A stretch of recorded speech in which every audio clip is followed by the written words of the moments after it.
Hi, if you don't remember me, I am Haley. I'm from the video about the lumbar disc replacement um, in Sarasota, Florida. I wanted to post the questions that I often get based off of that video. And these are my most common questions. So I do have a lot of people that reach out to me, and I just wanted to post it on a more broad range platform so more people had access to the information that I can provide, if any, because I've been there and I know the pain and it sucks. And if I had more resources, I would have definitely utilized those to talk to. So that's what I'm here for. I want to pay it forward to anyone. So the first question that I often get is, were you active before surgery? And the answer is yes, as much as I could really tolerate. As you saw in the initial video, that pain was every day, morning to night, so severe. However, exercise and being active was the time that it actually mellowed out and was somewhat tolerable. After exercise was the most difficult and the most painful, but I wanted to stay as fit as I possibly could, and having that period of mellow pain was gratifying. So yes, I did a lot of low impact stuff. Low impact cardio would be Stairmaster, elliptical, walking, cycling as much as that posture could tolerate. And then resistance training, I did a lot of dumbbell stuff, very minimal barbell work because I couldn't physically take it, except for things like a press or bench press, overhead press, things like that. But squats and deadlifts, out of the question. So yes, I was active before surgery, very low impact, and I did it for my sanity mainly. So the second question that I usually get is, how long did my recovery take? And I was out of work, so I took off work for 6 weeks, and the work that I was doing at that time was being on my feet constantly, and 6 weeks was definitely necessary. I was back to work at week 7. However, I was still experiencing some post-surgical, I wouldn't call it pain, post-surgical fatigue is more like it, and my endurance and stamina, being able to tolerate what my job needed. I can definitely provide the bare minimum for what my job needed, but I couldn't go beyond that. So I had to take a lot of breaks, a lot of like getting off my feet just for a couple minutes at a time, and then get right back into it. I didn't start actually working out. So my recovery, and this is the second question, or I'm sorry, the fourth question that I get is my recovery. What did that include? And that's going to lead me right into the working out part. But my recovery was essentially sitting up instead of laying down. So learning how to hold myself up and also walking. I was immediately making myself walk as much as I could, as often as I could from the get-go. So I could tolerate walking to the mailbox and back for at least the first few days, and then progressively got more and more, and then it got to a point where I wanted a treadmill so I could actually hold on if I need to, because right after surgery I had help with my husband, and I actually had my mom come stay with me. Yes, even a 28-year-old at the time needs her mom. So when they had to go back to their lives and I wanted to continue walking, I found the treadmill, secondhand. That way I could have the bars if I needed to hold on to, and I just tolerated as much as I could, and I just kept pushing that every single day. When I got to the point where I was ready for more, that was probably at the 6-week mark when I went back to work. Then I started to implement some more focused exercises. The more focused exercises were specifically core strengthening.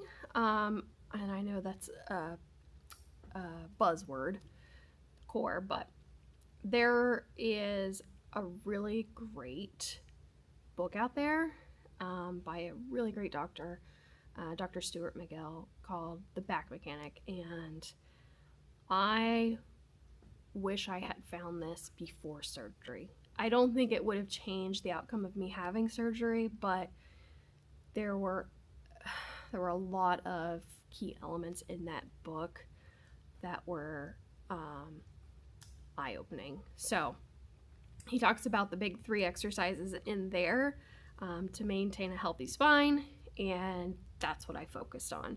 So I'm plugging that book. Get the book. Dive into it. So getting back to a regular workout routine probably took, I would say, about 3 months post-op. Regular workout routine for me means being able to do cardio and being able to also lift weights. Yes, that did include a barbell. I love Olympic lifting and I love powerlifting, so anytime I could, I would try it with just a bar. I wouldn't load it up with plates. So yeah, that took about 3 months, and I love mountain biking, and I was able to do that shortly after I started implementing the resistance training back into my recovery. Of course, it took a little bit. Usually I mountain bike for a couple of hours at a higher intensity, and this was, I would say I was riding mainly like blue trails, so they're kind of similar to snowboard and skiing trails. You've got your greens, which are your easiest, blues, a little bit harder than greens, but still pretty easy. Blacks are more advanced, double blacks most advanced, red, pro, expert. So most of the trails I was riding post-op at 3 months post-op were blue trails, and then I started to dive into a little more of the black trails, the more advanced trails, I would say at about 4 months. And yeah. Did I have any pain post-surgery? Yes. The pain was, I wouldn't say, it definitely didn't compare to the back pain that I had prior to surgery, the unbearable, constant, dark pain. This was pain of hope, pain of this is temporary. And my body knew that. My body knew that there had been something happened. There was some intervention internally. Something was going on, and it was in a stage of healing. And my brain knew that introspectively. So it did not compare to pre-surgery pain. That just constant back pain.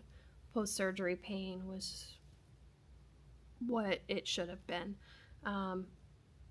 And I kept up with it through the walking, sitting up as long as I could, things like that. So the current restrictions post-surgery that I've been given are basically don't do any impact sports. So no football, which is not a problem for me. I will say it has been 6 years, about 6 years since my surgery, and knock on wood, I haven't had any issue, and I've experienced mountain bike wrecks. I've experienced a snowboard accident where it caught me edge and it sent me end to end, and I have wrecked a side by side without my seatbelt on, and my back was absolutely fine. Got a concussion, but the back was fine. So even through non-impact sports, it's held, and I'm very grateful, because I constantly go through every day thinking, how is this going to impact me? If it hurts me, how is it going to impact me?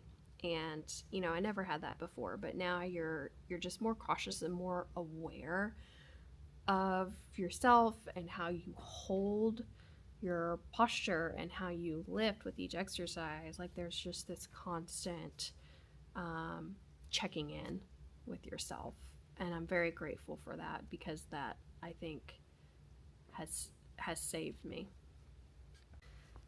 And the final question that I get is, has there been any progression of the disease to other discs? Because I had degenerative joint disease, and the disc was totally gone, but no, there hasn't been any progression to the other discs. And I think that's because I'm constantly checking in with myself whenever I'm doing any activity, lifting, biking, riding four-wheelers, anything like that. And I know when I've reached my limit, and I know when I can push myself more, and I just adjust to that. So thankfully, no.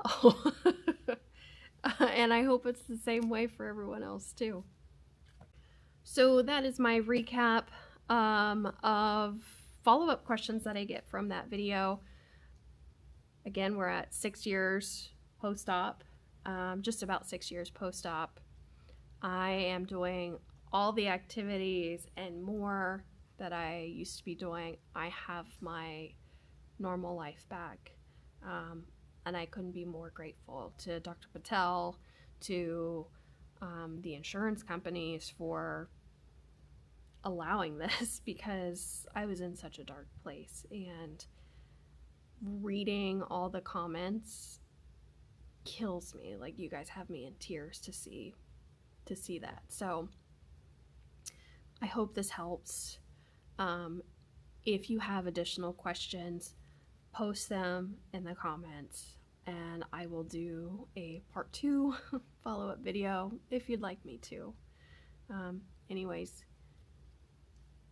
keep pushing, keep hoping. There is a light at the end of the tunnel. If you're experiencing this pain, it is not the end. I promise you. I promise you.